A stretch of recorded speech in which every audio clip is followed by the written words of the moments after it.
All right, today we're diving deep into a fascinating and honestly kind of scary topic, dark psychology. We're going to pull back the curtain on all those subtle tricks people use to influence how you think and what you do. But more importantly, we're going to talk about how you can build up a defense, a shield really, to protect your own mind. So let me ask you something right off the bat. Have you ever walked away from a conversation or agreed to do something, and then a little while later you're just thinking to yourself, wait, why did I do that? Or maybe you've been in a situation where you felt like your own feelings were being turned against you, kind of leaving you feeling cornered and powerless? Well, here's the thing. That feeling, it's real. And this isn't just some plot from a thriller movie. These little psychological games are happening all around us, every single day. The really dangerous part is that they're so subtle, you barely notice them. It really is like a silent battle for your mind, where the weapons aren't guns or bombs, but words, emotions, and just knowing how the human brain works. Okay, so let's get into section 1. We're calling this the invisible trap. Let's actually define what we're dealing with here. What is dark psychology? So here it is. At its core, dark psychology is really the study of human nature's dark side, power, control, and influence. It's all about figuring out what makes us tick. You know, our vulnerabilities, our fears, what we secretly want, our insecurities, and then weaponizing that knowledge to manipulate us. And it's almost always for someone else's selfish gain.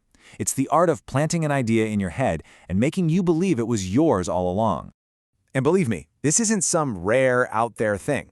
It's literally woven into the fabric of our daily lives. I mean, think about it. You see it in office politics, for sure. In toxic relationships, in the way social media is designed to keep you scrolling, even in family dynamics. Heck, it's all over marketing. It's pretty much everywhere, which is exactly why knowing how to spot it is so important.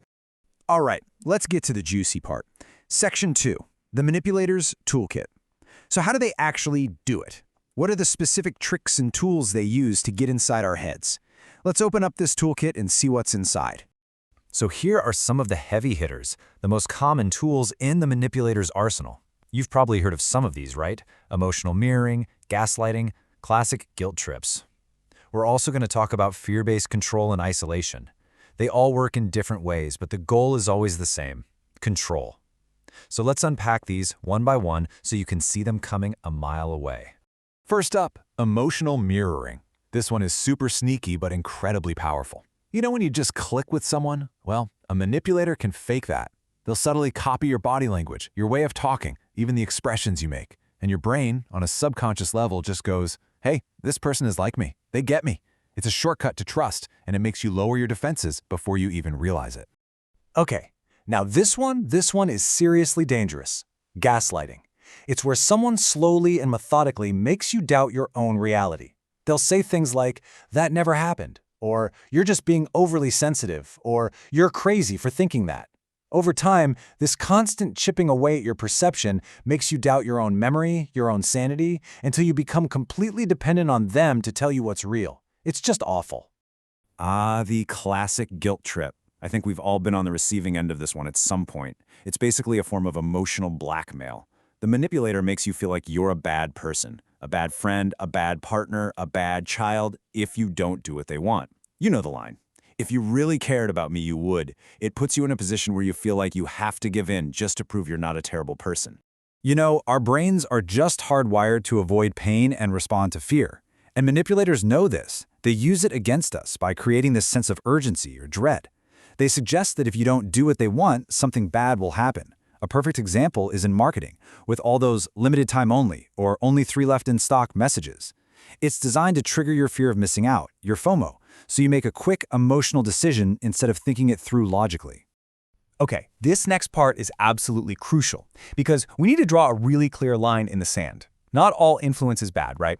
There's a world of difference between genuine persuasion and straight-up manipulation. So what's really interesting here is the intent behind it all. Look at persuasion. It's about using logic, maybe some emotion, to guide someone toward a decision that's good for everyone involved. It's honest. Manipulation, though, that's the dark side. It's about exploiting emotions, using deceit, and controlling someone for your own selfish benefit. So influencing someone isn't inherently evil. The big question you have to ask is, what's the goal here? And is everyone winning, or is it just one person? Okay, so we know what it is, and we know what the tools look like. Now for the most important part. How do we fight back? How do we defend ourselves? This section is all about building your mental shield. It really boils down to these 4 practical steps. And these aren't just, vague concepts. These are actual skills you can practice and get better at. And they will make you a much, much harder target for anyone trying to manipulate you.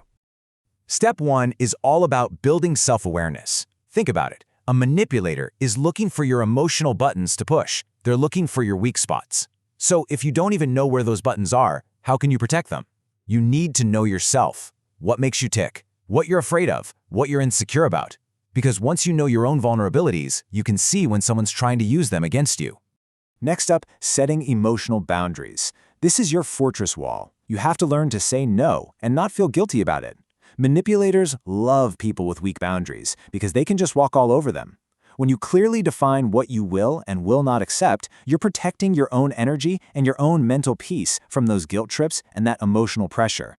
All right, step 3 is your secret weapon, critical thinking. See, manipulation thrives in the fog of emotion. It short-circuits your rational brain, so logic is the antidote. Whenever you feel that pressure, that emotional push, just pause, take a breath, and ask yourself, okay, wait a second. Is this a reasonable request or is this an emotional trap? That little moment of logical analysis can be enough to break the spell completely. And finally, step 4, practice being assertive. Now, this doesn't mean being aggressive or being a jerk. It just means stating your opinion, your needs, and your decisions clearly and confidently.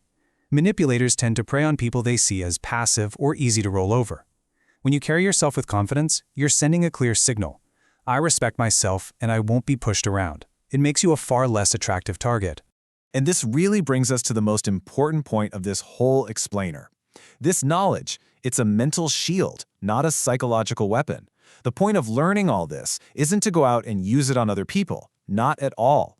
It's about empowerment. It's about giving yourself the tools you need to protect your own mind, your own choices, and your own well-being. So in the end, it really comes down to a choice, doesn't it?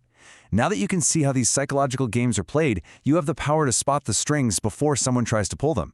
So I guess the only question left is, are you going to be the puppet, or are you going to be the one in control of your own mind?